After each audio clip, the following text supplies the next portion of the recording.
Good, happy Wednesday morning. I'm Riley King, and welcome to the Riley King Newscast. Let's get started.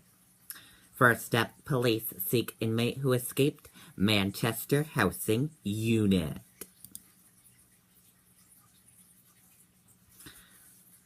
Police in Manchester are searching for an inmate they said escaped from a transitional housing unit. Dennis Holland, 36, was being held at the Clement Transition Housing Unit when he ran from correction officers, police said. Holland was last seen about 8 p.m. running down Lowell Street. He was reported wearing jeans and a Mickey Mouse shirt. He's about to be 5 feet 8 inches tall and 177 pounds with brown hair and brown eyes. A search of the area by a state police canine unit was unsuccessful. Police said Holland was serving time for robbery, criminal mischief, and theft. His earliest release date was slated for July 2017. Manchester police officer involved in crash near SNHU Arena.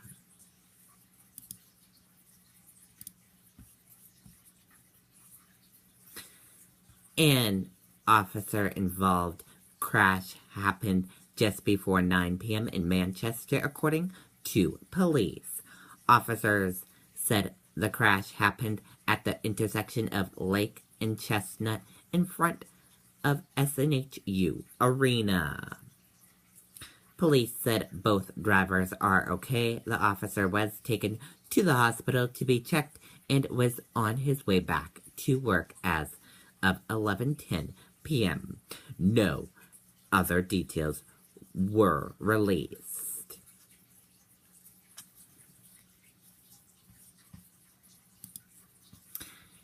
Analysts for Secretary of State Trump chooses fight over flight. Let's take a listen to this video from ABC News. Oh, jingle bells, jingle bells, jingle all. Faded Glory flannel shirts, classic and comfortable fit, $8 each. Save money, live better, Walmart.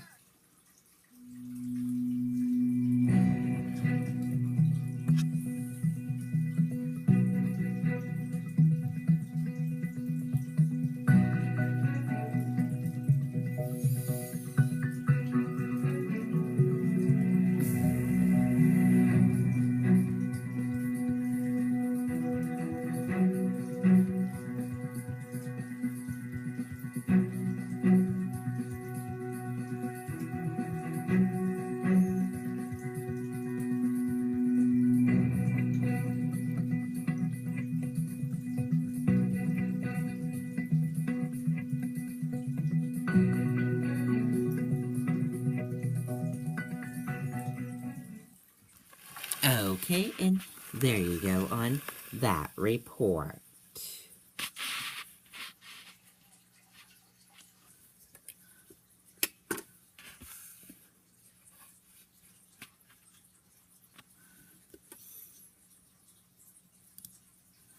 Kramer banks on the Fed to make Apple much juicier. Technology stocks came back with a vantage on Tuesday with another rotating in the Trump rally, and Jim Cramer had his eyes on FANG and Apple.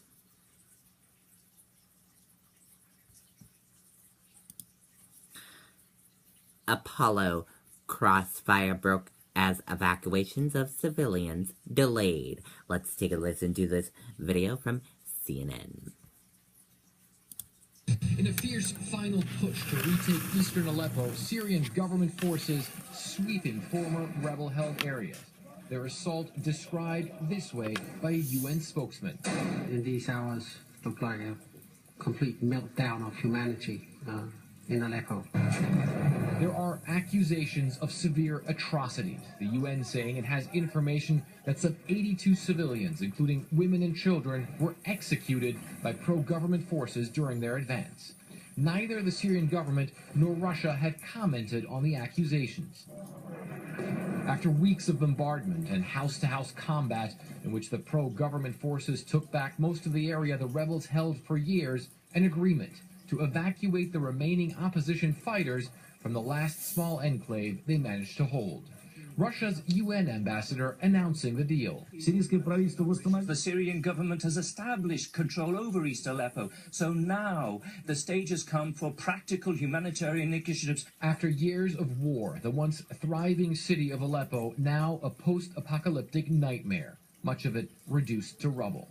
U.S. Ambassador to the UN Samantha Power laid full blame for the carnage on Syrian forces backed by Russia and Iran. Is there no act of barbarism against civilians, no execution of a child that gets under your skin, that just creeps you out a little bit? Many civilians trapped in the besieged areas clearly fearing pro-government forces, some posting farewell messages online. Assad militias are maybe 300 meters away.